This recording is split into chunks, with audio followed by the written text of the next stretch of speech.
the next speaker, my partner in crime, my partner in good trouble, and good friend, Representative Maura Gorman, who right across the street is her district. We cut right down the state center line, and we work together to make sure that your voices are heard.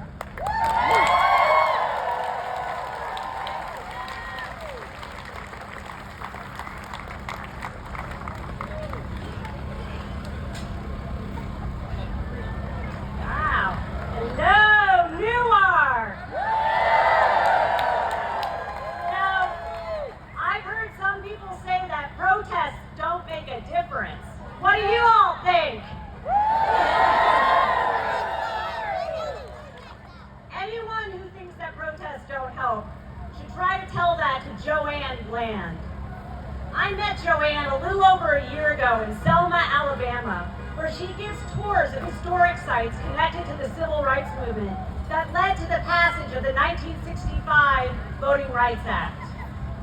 Joanne was 11 years old when she marched across the Edmund Pettus Bridge on Bloody Sunday to meet the violent beatings of Alabama state troopers who drove back the protesters with batons and dogs. She had already participated in multiple protests and been put in jail numerous times, the first time when she was only 8 years old. She later helped to integrate her high school. Joanne is still telling her story in her tours at a small storefront museum in Selma. She does this because she knows how compelling that story is to us still. She does this because she hopes that we will be inspired to take action.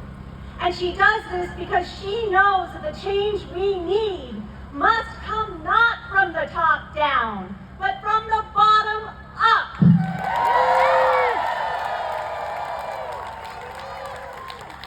When we gather like we are today and say that America has no kings, we are creating a collective story. A story that says our leaders should respect the Constitution and the rule of law.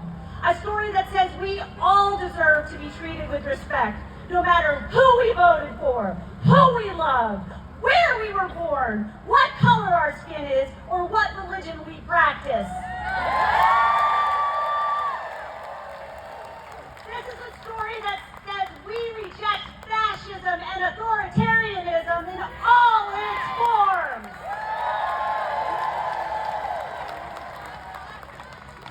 Every good story needs heroes and heroines.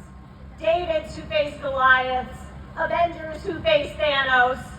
You may not think of yourself this way, but I gotta tell you, and I'm choking up a little bit saying this, as I look out over you now, I see hundreds of heroes. And I know that we are joined by millions of others around the country and the globe.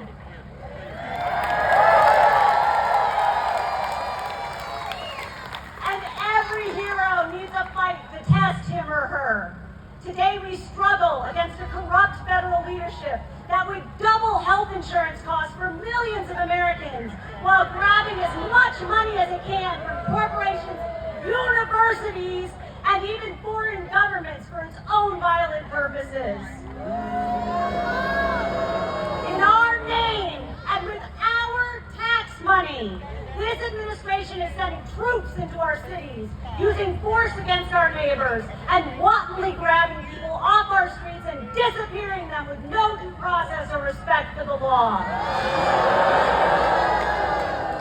They are prosecuting anyone they call an enemy and calling those who disagree with them domestic terrorists. I could go on, but I think you know the struggle is real and that it is urgent. We must meet this moment with courage and patience. The great movement for civil rights took courage and patience and discipline and time. A lot of time.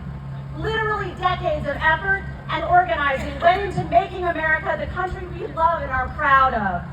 And let's be clear, the fight we're involved in now is not going to be finished in 2026 or even 2028. This isn't just about winning an election or two. This is about recommitting ourselves and our nation to a story of hope, aspiration, fairness, dignity, and most of all, a respect for human rights and the rule of law.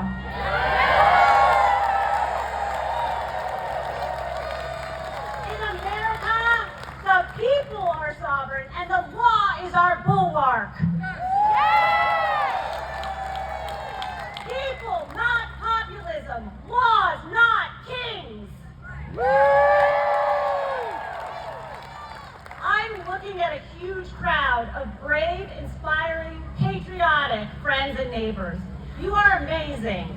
You are here doing something extraordinary, and I am so grateful for your bravery and commitment. So I say to you all, let's march today. And then, like Joanne Bland and Martin Luther King Jr. and John Lewis and all of the thousands of saints and heroes of our past, use the story of your actions to inspire your family, friends, and neighbors. Be as loud as you can to as many people as possible and inspire them to join in writing a new, more hopeful, and truly great story about America.